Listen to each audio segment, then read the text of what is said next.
네, 최현정의 증시전략센터 2부를 시작합니다. 2부에서는 중장기 우량주 매물을 어떻게 들고 가면 좋을지 그리고 전문가의 투자 팁을 얻을 수 있는 강의 시간을 마련했습니다.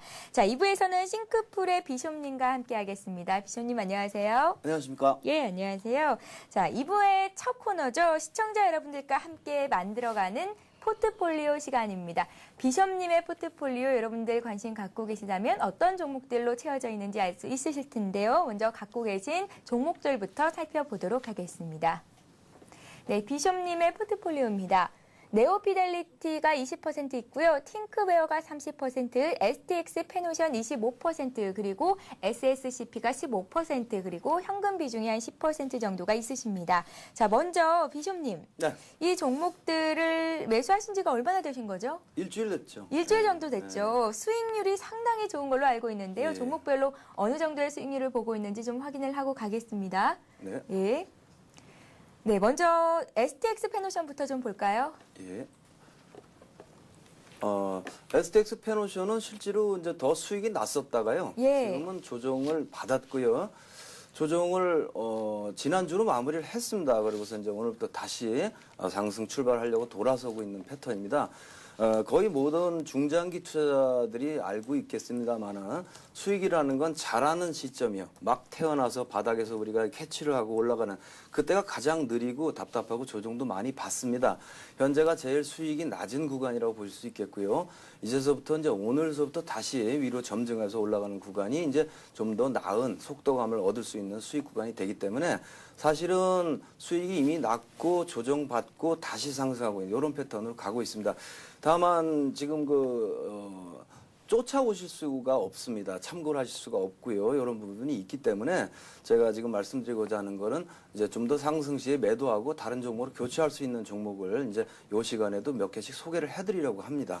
예, 알겠습니다. 매수가를 STX 페노션을 11,900원을 주셨었는데 오늘 13,050원 정도의 거래가 되고 있습니다. 수익률이 어느 정도나 되는 거죠?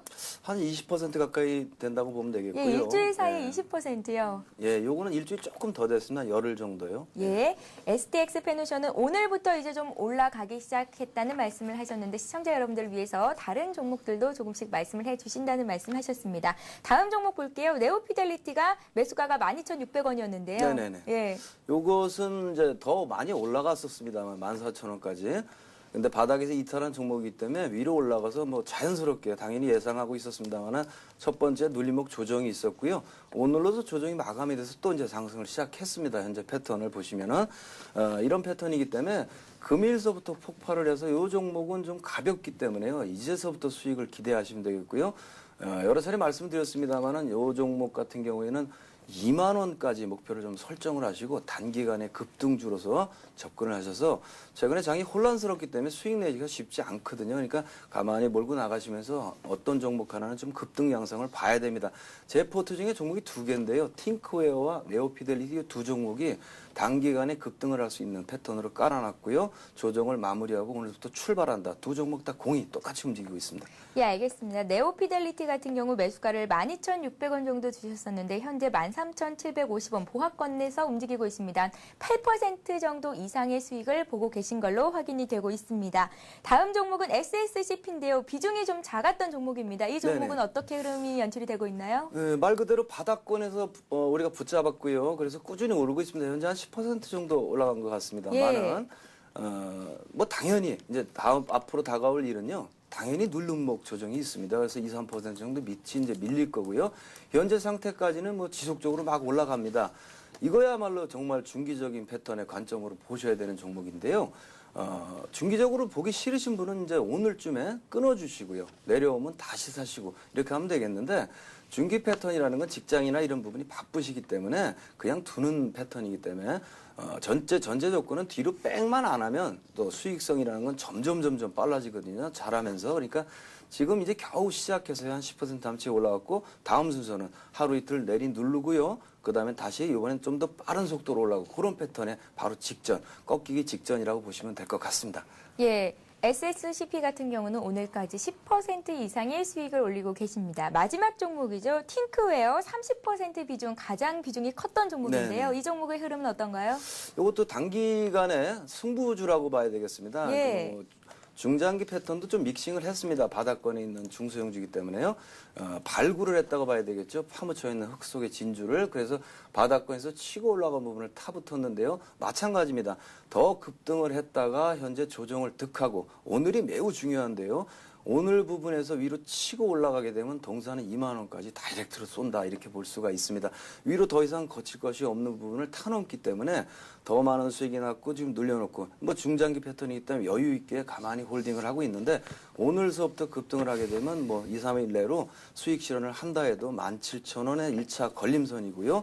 그다음에 2만 원이 최종 목표가인데 통상 17,000원 정도까지만 보셔도 충분한 수익이 나온다라고 보고 있습니다. 예, 알겠습니다. 이렇게 해서 STX 페노션, 네오 피델리티, SSCP, 팅크웨어를 포트에 편입하고 계시고 현재까지 수익권 내에 들고 있으시다는 말씀을 주셨습니다. 비숍님, 네. 이 종목들 같은 경우에는 중장기적으로 가져갈 만한 종목이라고 추천을 하셨는데 맞습니다. 단기간 안에도 이렇게 큰 수익을 올릴 수가 있네요.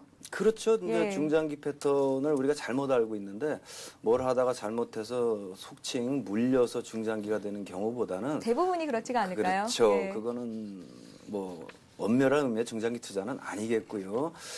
진짜 중장기 투자는 설계가 중요하고요. 설계를 하고 바닥권서부터 속도권까지 다이가 다 설계를 계산을 해놓고 그걸 따라가야 아무리 이제 장을 자주 안 보시고 중장기 패턴을 한다 그래도 내가 생각한 대로 움직여야 오류가 없지 않겠습니까? 그런 부분에 대한 거를 설계를 하고 접근하고 초입 단계가 되겠습니다. 중장기로 하셔도 되는데요. 아무래도 운영상 몇 개의 종목을 이제 다음번에 좀 교체를 하는 식으로 좀 해보려고 합니다. 예, 그렇다면 이제 포트에 변화를 줄 만한 종목들, 시청자 여러분들을 위해서 가져 나오신 종목들이 있으신가요? 네, 저번에 이제 지난주 금요일 날 종목을 하나 드렸습니다. 저 예. PBR주라고요. 그래서 이수학을 말씀을 드렸는데요. 현재 상태는요, 약간 오른 상태가 되겠습니다. 차트를 잠깐만 띄워보면요. 예, 지난 시간에 말씀을 하셨었나요? 그렇습니다. 예. 이수학과 INC를 말씀드렸는데 INC는 이제 가볍게 튀어오르는 종목이 되겠고요. 이수학은 현재 차트가 나오고 있습니다. 이렇게 보시면은 자, 저 PBR주로 PBR이 3배, 그리고요 0.3이고요. 또 우리가 흔히 알고 있는 PER도요 0.3배밖에 안 되는 그런 종목이 되겠습니다. 그러니까 현재 기준 자체가 국제 회계 기준 도입으로요 저 PBS 종목을 고르는 어떤 그런 흐름으로 전개될 가능성이 높기 때문에 동사의 가능성이나 가치가 높아지고 있는 건데요. 현재 패턴에서는 여러분들이 진입하셔도 충분한 상황이기 때문에 저도 역시 금일 SSCP를 이 종목으로 교체를 하려고 준비를 하고 있다라고 말씀을 드릴 수 있겠습니다. 예, 알겠습니다. SSCP를 이수화학으로 좀 교체 매매를 생각하고 계시다라는 말씀이시죠? 예, 다른 종목도 있으신가요? 예, 이거 한 종목만 말씀드리겠습니다. 예, 어떤 종목입니까? 이수학만. 이수화학이요? 네, 지금 이수화학이 12,600원 선에서 움직이고 있습니다. 지금 시점에서 매수를 해봐도 괜찮겠다라는 말씀을 주셨습니다. 자, 지금까지 비숍님의 포트폴리오를 확인해 봤고요. 이 시각 증시 상황 다시 한번 살펴보고 가도록 하겠습니다. 코스피, 코스닥 모두 강보합권에서 소폭 상승 흐름을 이어가고 있네요. 신한금융투자의 최승훈 연구원 전화로 연결해 봅니다. 안녕하세요. 예, 안녕하십니까. 예, 안녕하십니까. 현재 코스피, 코스닥 모두 강보합권에서 오름세를 보이고 있습니다. 외국인들이 하루 만에 다시 매수세를 보이고 있습니다. 선물 시장에서는 매수세가 좀 더 확대가 되고 있는 양상이네요. 오늘 이 시각 시장 상황부터 전해주시죠. 예, 전일 미국 증시 상승과 외국인의 매수세가 재개된 흐름을 보이면서 국내 시장도 전일 낙폭을 만회하고 상승 흐름을 보이고 있습니다. 개인의 선물 매도세 그리고 기관의 현물 매도세가 나오고는 있지만 외국인이 양쪽 다 매물을 소화를 하고 있고요. 중국의 상승 출발과 함께 지수는 소폭 상승세를 좀 키우고 있는 모습입니다. 외국인은 IT와 자동차주를 그리고 기관은 IT와 금융주에 좀 매수세가 유입이 되고 있습니다. 특징적으로는 LED 정부 지원 소식과 시장 확대로 인해서 실적 개선 분석이 나오면서 LG 이노텍을 필두로 해서 LED주가 좀 강세를 보이고 있고요. 그리고 사우디 정유시설 100억 불 수주가 임박했다는 소식으로 대형 건설주가 강세를 보이고 있고 또 이제 미국의 건강보험법이 이제 하원 통과 소식으로 제약주가 국내 시장에서도 강세 흐름을 보이고 있습니다.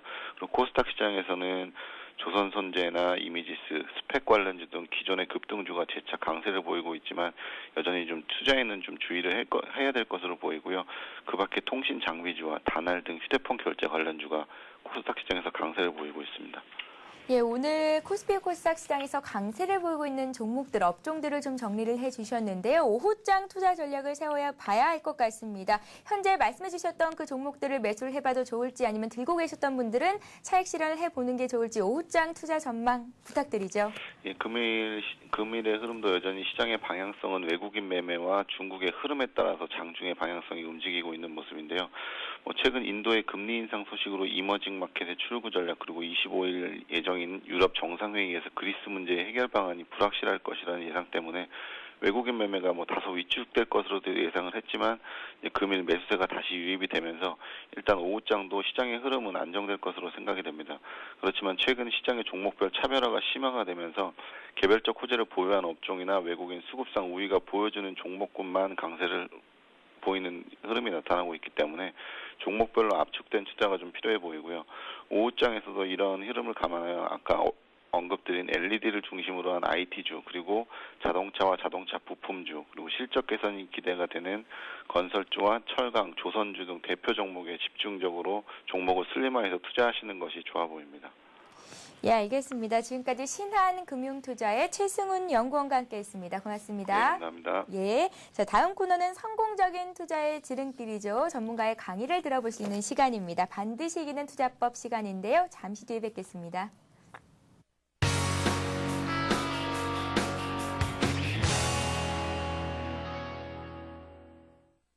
네, 비숍님의 반드시 이기는 투자법 강의를 시작하겠습니다. 시청자 여러분들께서도 강의 내용 잘 메모해 두셨다가 비숍님만의 투자 노하우니까 내가 어떻게 하면 주식에서 꼭 성공 투자를 할 수 있을지 잘 활용을 해보시기 바랍니다.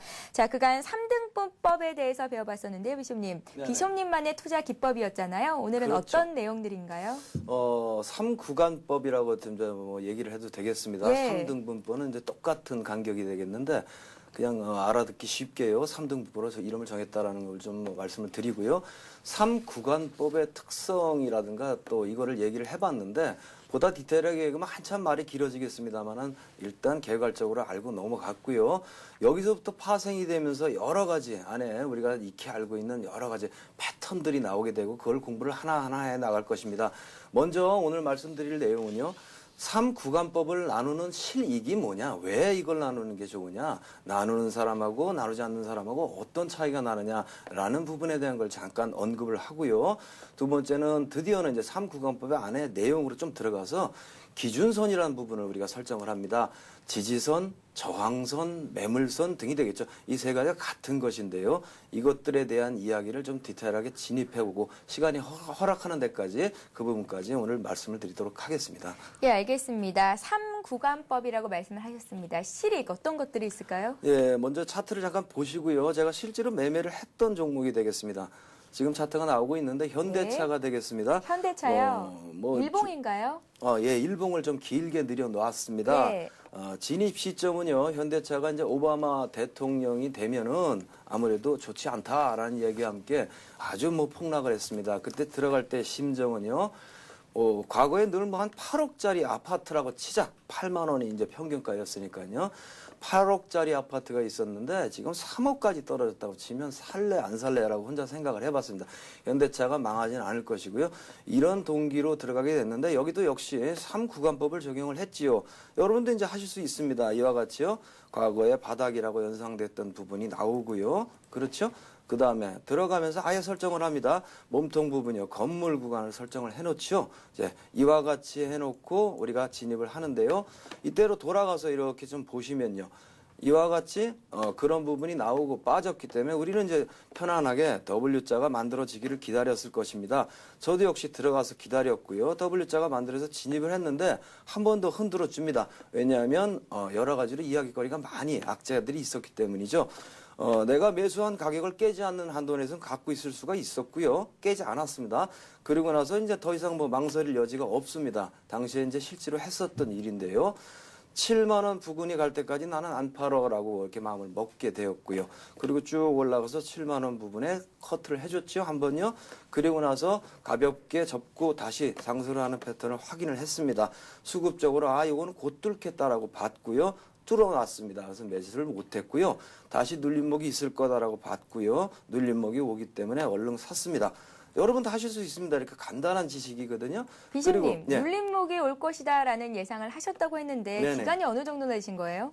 어떤 눌림목 기간까지요. 눌림목 기간이요. 이거 위로 뚫고 나서 한 일주일 정도 걸렸습니다. 네, 예. 그 정도 기간이라면 기다려 볼 수 있겠네요. 그렇죠. 예. 처음부터 이 종목을 쫓는 사람의 입장이기 때문에 조금 이따 이제 기준선 얘기를 할 때 이런 뭐 패턴들에 대해서 암기할 수 있도록 좀 소개를 해드리도록 예, 하겠고요. 알겠습니다. 그리고 나서 이 윗 구간에 올라가면요. 아까 말씀드린 대로 처음부터 이 구간은 이제 건물 구간이 되겠죠. 그럼 우리가 알고 있기를요. 이 구간에 가면은 굉장히 계단은 엘리베이터가 없는 건물을 타넘듯이 굉장히 답답한 흐름이 보일 거다라고 알고 있지 않습니까? 그러니까 종목을 어떻게 한다? 샀다 팔았다를 자꾸 해줘야 된다라고 말씀을 제가 드렸죠. 저도 역시 그렇게 했습니다. 많은 중간에 한번 팔아줬는데요. 예상대로 빠지질 않더라고요. 이 종목이. 그래서 놓쳤습니다. 자, 3구간법의 실익이 뭐냐? 예. 놓쳤더라도 상관이 없는 게 여러분도 이제 연상할 수 있습니다. 이 윗부분이 옥상 구간이죠. 옥상 구간이 더 빠르고 더 강하죠. 놓쳤습니다. 넘어갑니다. 이 부분에서 눌림목을 기다리면 되겠죠. 저도 역시 그렇게 하였습니다. 이렇게 보시면은 자, 눌림목이 오고요. 잡아줬더니 이제는 시세가요. 아까보다 훨씬 더 강한 좋은 시세가 나오는 걸 보실 수 있습니다. 이와 같이 현대차를 정복을 했는데요. 간단하게 지금 말씀드린 사례를 통해서 여러분께 말씀드리고 싶은 것은 3구간법을 왜 하느냐라는 거죠. 패턴 자체에 대한 설계죠. 판단 근거가 되는 거고요. 3구간법을 통해서 여러분들이 얻으실 수 있는 부분들은요. 적어도 절정적인 지지선이나 저항선이나 이런 기준선 하나, 두 개를 얻을 수 있겠고요. 두 번째는 이 구간에서는 더디고 빨리 샀다 팔았다를 해야 되고 이 구간에서는 한번 샀으면 밀고 나가야 되고 이런 부분에 대한 설정이 가능하시다는 거죠. 그러니까 중간에 추격 매수 안 하게 되시죠. 놓치지 않게 되죠. 이런 부분들의 실익을 얻을 수 있다는 것이 이제 바로 3구간법 같은 패턴을 익히시는 목적이 되겠습니다. 예, 알겠습니다. 자, 패턴을 설계도로 이용을 해서 3구간법을 매수에 이용해 볼 수도 있겠다라는 말씀을 하셨습니다. 자, 저항선과 지지선이 같은 의미로 활용될 수 있다고요? 네, 그렇습니다. 똑같은 차트를 좀 보면서요. 뭐 대우 인터내셔널을 잠깐 띄우겠습니다. 그리고 넘어가겠습니다. 네. 이제 대우 이, 인터내셔널이요? 잠깐만요. 대우.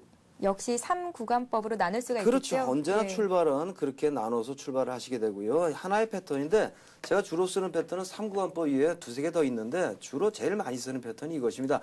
자, 이건 이제 금방 아십니다. 여러분들이 지금 상태가 어떤가요? 이걸 깨지고 내려가서 기준선 하나가 잡혔죠? 그 다음에 기준선 하나가 또 잡힙니다. 네. 이게 결정적인 기준선이라고 우리가 표현을 하는 거죠. 똑같습니다. 3구간법이 적용이 된 거죠. 현재는 저도 역시 레이스 중에 있는 종목이 있습니다. 물론 여기서 W자를 만들 때 진입을 했고요. 일단 매도를 쳤습니다. 네, 그렇고요. 현재는 레이스 중이다 이렇게 보시면 되고요. 이것이 바로 제가 지금 말씀드린 기준선이 되겠습니다. 이 빨간색 선 두 개가 기준선이 되는데요. 통상 기준선이라는 건 말씀드린 대로 저항선이 되기도 하고 또 지지선이 되기도 하고 또 매물 집중 라인이 되기도 합니다. 왜 그러냐? 위에서 아래로 내려올 때는 지지선의 역할을 하겠죠. 또 아래에서 위로 올라갈 때는요. 저항선의 역할을 하게 되는 겁니다. 결국엔 개념은 이 저항선, 지지선, 매물 라인 이 세 개가 같은 의미인데요. 우리가 흔히 통상 말할 때 기준선이라고 말하는 거죠. 차트를 보실 때 이러한 기준선 없이 그냥 이와 같이 접근을 하시면 뭐가 뭔지 아무것도 모릅니다. 이 선 하나가 있음으로 인해서 얻어지는 게 굉장히 다릅니다. 지우면 도대체 현재 상태가 꺾이는 건지 어디가 저항인지 우리가 알 수가 없습니다. 전혀. 그러나 기준선이란 개념을 우리가 찾아낸 사람의 경우는 틀립니다.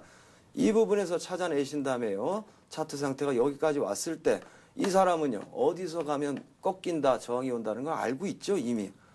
이게 없는 사람하고 전혀 다른 얘기입니다. 이 부분이. 없는 사람은요. 동사가 올라가면서 도대체 어디서 꺾일런지 감이 전혀 나오질 않죠. 자, 이런 부분들이 기준선을 찾는 것에 실익이 되겠는데요. 주식 투자에 있어서 제일 중요한 것이 기준선의 설정이 되겠고요. 차트에 접근하실 때도요. 언제나 이 몸통 하나하나 캔들스틱 하나하나를 따라가시는 게 아니라 기준선을 중심으로 해가지고 이 기준선이 큰 골자거든요. 이 큰 골자를 중심으로 해서 가운데 디테일한 저항선 따위를 설정을 하게 되겠습니다. 우리가 통상 기준선의 돌파의 유형을 말씀을 드리고자 하면은요. 잠깐 100판을 쓰겠습니다. 자, 먼저 이와 같은 기준선이 설정이 됩니다. 기준선에는 여러 가지 유형이 있겠죠. 우리가 하는 것처럼 3구간법으로 설정을 해가지고 설정한 그런 바닥이었다 생각하는 그런 라인이 있을 수도 있겠고요. 통상 앞에 플랫폼이라고 불리는 횡보 구간이 있었을 때 그 구간이 지지선 혹은 저항선 설정되는 경우도 있겠고요. 두 번째, 대표적으로 많이 쓰는 게 갭 구간이 있습니다. 여러분 갭 아시죠? 왜? 에너지가 한꺼번에 점프를 뛰었기 때문에 그 부분 자체를 넘어가기가 어려운 것이죠. 또 하나는 이동평균선이 있겠습니다. 이동평균선은 5일선, 11선, 20선 많은데 이 모든 것을 어떻게 다 설정하냐? 아닙니다. 이평선은 후행지표입니다. 그러니까 다 무시하시고요. 이렇게 하시면 됩니다. 2개 이상의 이평선이 뭉친 것이요. 2개 혹은 3개. 차트 보시면 가끔 나옵니다. 5일선, 11선, 21선이 뭉쳤다든가 그 부분은 기준선의 역할을 하게 됩니다. 이외에도 굉장히 많습니다. 또 하나 우리가 대표적으로 많이 쓰는 게 가격 단위의 변환선이 있습니다. 9,900원 하고요. 1,100원 하고요. 차이점은 10,000원입니다. 그렇죠? 이와 같이 10,000원, 20,000원, 30,000원, 1,000원, 2,000원, 3,000원. 가격 단위 변환선이 있죠. 그런 부분도 기준선의 역할을 하게 됩니다. 이렇게 간략하게 소개를 좀 드리고요. 돌파하는 유형을 설명을 좀 드리자고 하면 여러 가지 패턴 중에 가장 대표적인 패턴이 저점 끌어올리기의 패턴이 되겠습니다. 통상에 우리가 흔히 말해서 하나의 박스를 쌓아나간다고 보시면 되겠고요. 이와 같이 우리가 흔히 저점을 위로 에스컬레이트 하면서 부딪히고 맞고 넘고 끝내는 넘고 눌림목을 이와 같은 패턴이 가장 대표적인 케이스가 되겠죠. 이거에 대한 논리적인 근거를 설명을 해드려야 여러분들이 충분히 숙지를 하실 텐데 시간 관계상 그 부분은 다음으로 좀 연장을 하기로 하고 있고요. 예. 개괄적으로만 일단 설명을 드리면 이런 패턴이 있고 또 하나의 패턴을 좀 말씀을 드리면요. 다 암기를 하셔야 됩니다. 패턴들은 다 암기를 하시는 게 좋습니다. 그냥 뚫었습니다. 그 다음에요. 윗부분에서 하나, 둘, 셋, 넷, 다섯. 거래량은요. 높아졌고요. 줄고 거래 바닥이요. 그러고 나서 다시 상승하는 패턴이 있습니다. 예, 이런 패턴도 있고요. 뭐 유형이 굉장히 많은데 일단 이 부분에 대한 어떤 서설이나 개념을 말씀을 드렸고요. 다음 시간에 목요일 날 나옵니다만은 목요일 날 이 부분에 대해서 좀 더 심층하게 깊이 파고 들어가는 시간을 좀 가지도록 하겠습니다. 네, 일단은 가장 중요한 것은 기준선을 잘 설정하는 것이다라는 말씀을 하시면서 여러 가지 패턴에 대해서 정리를 하셨는데 좀 더 자세한 내용은 다음 시간에 들어보도록 하겠습니다. 자, 반드시 이기는 투자법 오늘은 또 오늘도 역시 비숍님과 함께 했습니다. 저는 잠시 뒤 3부에서 뵙겠습니다.